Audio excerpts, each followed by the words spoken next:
Dating barangay chairman sa Rosales, Pangasinan, patay sa pamamaril. Doan Punsoy, pasok!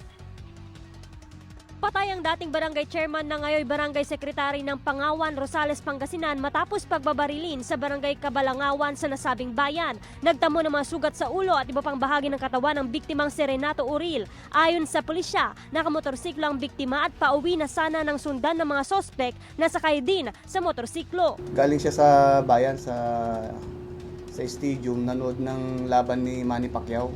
So papauwi na siya nung naabutan ng motor riding criminals. 7 basyo ng kalibre 45 baril ang nakuha sa crime scene. Bali nakasakay ng Honda TMX na motorcycle.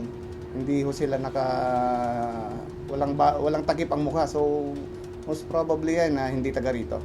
Ayon sa misis ng biktima, wala raw siyang alam na kaaway ng kanyang mister. Kung sino man siya na gumawa ng ganito sa asawa ko, sana magsumuko na siya.